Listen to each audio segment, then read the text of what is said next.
A special thank you to each of our subscribers who make this channel possible. Here's today's story.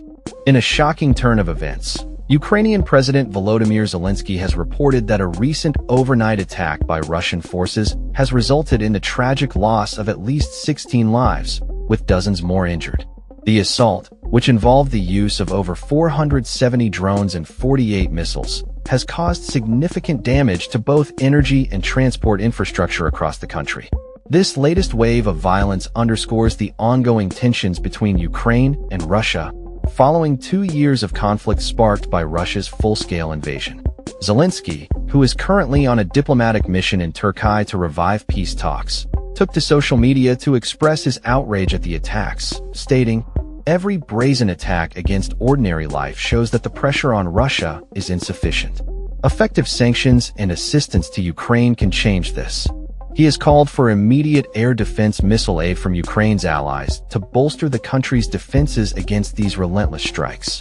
The attacks have been particularly devastating in Ternopil, where reports indicate that at least 16 people were killed and 64 others, including 14 children, were injured. Eyewitness accounts describe a multi-story residential building being struck, resulting in a scene of chaos and destruction. Images circulating on social media depict the upper floors of the building torn away, with flames and smoke billowing into the air. The situation in Lviv was also dire, as explosions rocked the city and power outages were reported across multiple regions due to the attacks. In the northeastern city of Kharkiv, police confirmed that the overnight assault injured at least 36 individuals and damaged numerous buildings, including a school and a supermarket. The scale of the damage is still being assessed, but the impact on civilian life is becoming increasingly apparent as Russian forces intensify their daily drone and missile campaigns, targeting critical infrastructure and civilian sites. As Zelensky navigates his diplomatic efforts in Turkey, he remains focused on securing additional air defense systems to counter the increasing threat posed by Russian aggression. Earlier this week, he signed an accord with French President Emmanuel Macron, which paves the way for Ukraine to acquire up to 100 fighter jets and other military hardware, including drones. This agreement reflects the growing international support for Ukraine as it seeks to defend itself against ongoing hostilities.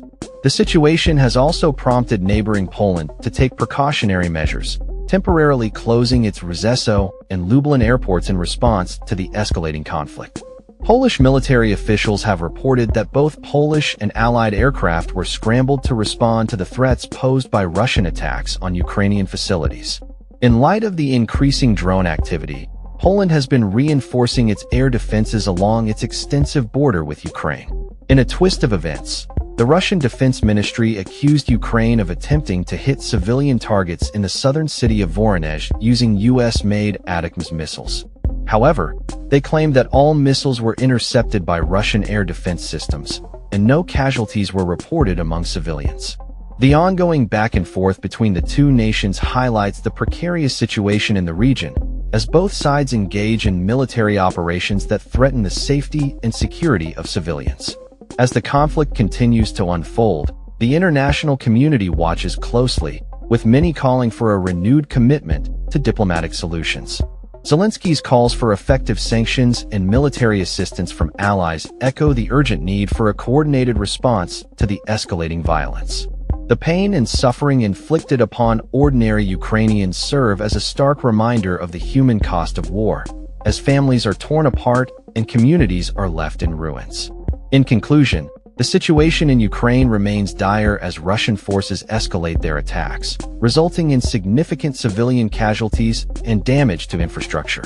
President Zelensky's calls for international support and air defense systems underscore the urgent need for a unified response to the ongoing conflict. As diplomatic efforts continue, the world watches to see if a peaceful resolution can be achieved amidst the chaos of war. That's all for this story. We upload videos every day covering many different subjects, so hit that subscribe button to stay informed. Thanks for watching.